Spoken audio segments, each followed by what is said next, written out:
ahead and start by building our dough. There's 7 ingredients. You have all of them if you have some yeast on hand. We're gonna use some instant yeast, and so we're just gonna go ahead and start by putting the ingredients in. This is a very simple cinnamon roll dough, but it is amazing. I actually made a quadruple batch yesterday in this mixer for church this morning. And what we're gonna start off with is 1 1/4 cups of whole milk and 1/4 cup of butter. Melted. I put the butter in the milk, I stick it in the microwave for a minute, and then you just let it sit until it cools a little and all that butter melts, and it's perfect. Then we're gonna add 1/4 cup of sugar, a tablespoon of yeast, 1 egg. This is 4 cups of flour total, but I'm gonna hold about a cup back, a teaspoon of salt, and then we're just going to put the lid on it. Sneeze guard. And we're gonna start it up slow. Now I can see this dough is still too wet, so I'm gonna put the rest of our flour in.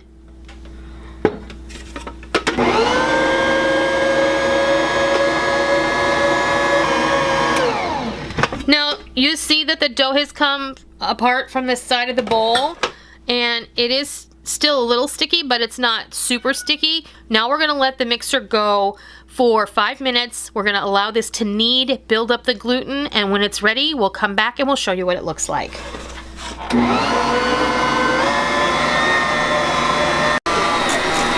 Okay, our dough is finished kneading, and you want it to be walking around the outside of the bowl. If it's walking around the inner column on this mixer, then you don't have enough flour, and it's very humid in my area today because it's been raining for 2 days straight, so I did add an extra 1/2 cup of flour, and just to be safe, make sure that it's not going to stick to the bowl when I try and get it out, I'm going to drizzle just a small amount of vegetable oil in the bowl, and then it won't stick when I'm trying to get it out.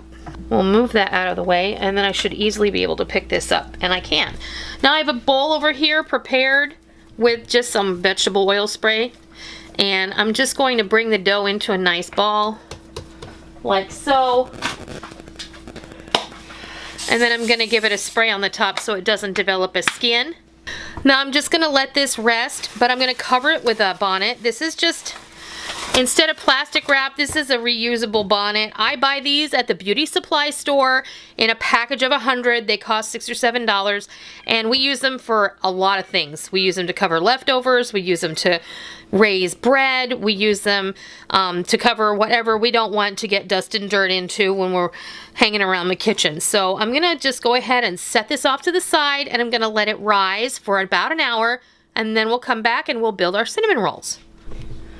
All right, our dough has risen. Definitely it has doubled in size. Now, I will say that this has been rising longer than an hour, but when you're talking about yeast dough, the first rise, you don't need to be so concerned about over rising. The second rise, you want to be super careful not to over rise it. But now, the longer you let this rise the first time, the more fermented it's going to become and the more yeasty your dough is going to taste. So I don't ever worry about it if I can't get to it exactly in an hour. I just kind of deal with it when I can. And now we're just going to deflate the dough. You see how nice and airy that's gotten. It's really beautiful. It smells wonderful. It does smell great. And now what I'm going to do is I'm just going to take it, put it on the board, and I'm going to roll this out into a rectangle approximately the same size as my board. That's good enough. I'm not even going to worry about getting it perfect into the corners or anything like that. So I have the other half of the stick of butter that I put in the dough, and it is soft and a little bit melty. And I'm just going to take a pastry brush and brush it all over. Paint the fence. We're going to paint the fence.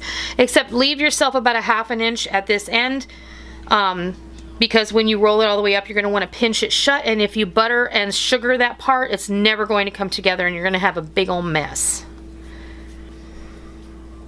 Okay, now I have some brown sugar. I don't know how much I'm going to need, so I'm just going to sprinkle it all over, and then we're just gonna kind of pat it down there.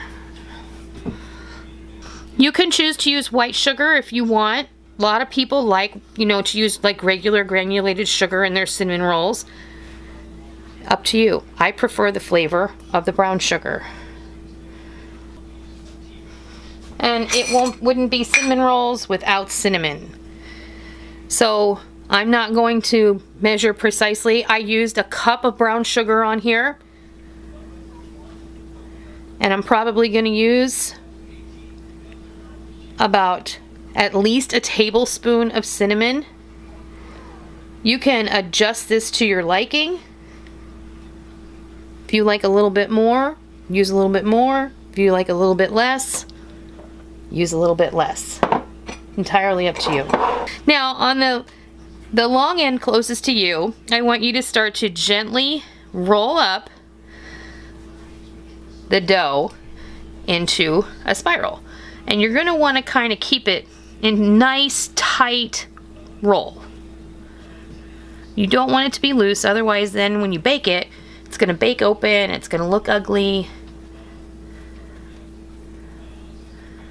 And as you're rolling it, just kind of give it a little pull as you twist it up. Pull and twist. Yes.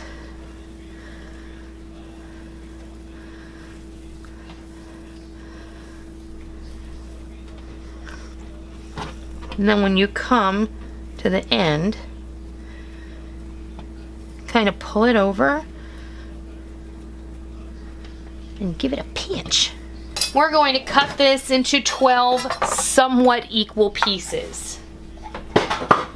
I have a 9 by 13 baking pan ready to go. It has been sprayed with cooking spray. And eyeball it.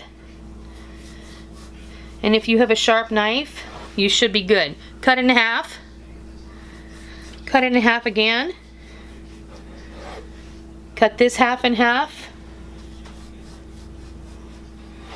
And then you're going to cut each piece in three equal pieces.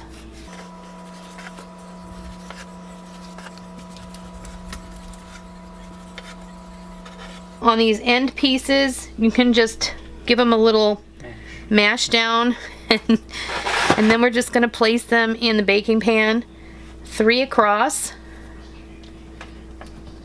These are gorgeous. And 4 down. You're going to leave a little space in between each one because we're going to give this room to grow. And again, here's our end piece. You can just mash that down a little. And you're ready to let these rise. I'm going to take my bonnet that I used when I rose the dough in the bowl, and I'm just going to pop it on here. See how handy that is? Really is handy. And I'm going to set these on top of my stove where my oven is preheating to 350 degrees. These are going to rise for about 30 minutes, and I'll bring you back and I'll show you what they look like, and then we're going to pop them in the oven for about 25 minutes. All right, it's been just about 30 minutes and our cinnamon rolls have risen properly. You see all the empty space has now been filled up with beautiful yeasty dough, and now they're going to go in a 350 degree oven for approximately 25 minutes, and then we'll bring you back and we'll show you what they look like when they come out of the oven.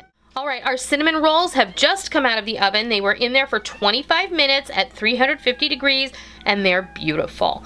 We're going to let them cool for at least an hour, and then we're going to come back and we're going to go ahead and apply a simple icing glaze, and then they'll be ready to enjoy. So we'll be back when it's time to do that. All right, we're going to whip up our simple icing glaze for our cinnamon rolls, and I have 2 cups of powdered sugar, a splash of vanilla, and I have some milk here, but I'm not going to pour it all in there at once. And then we're just going to whisk this together. The secret to a good icing glaze is to start off with a little bit of liquid and work your way up, because you can add more, but you can't take it away once you've put it in there. Then you just keep playing this game of adding more sugar and more liquid and more sugar and more liquid, and then you end up with way more glaze than you need. Now I see then that I need more liquid. I'm going to add the rest. If you see little brown flecks, that's from vanilla bean, because I'm used my homemade vanilla extract.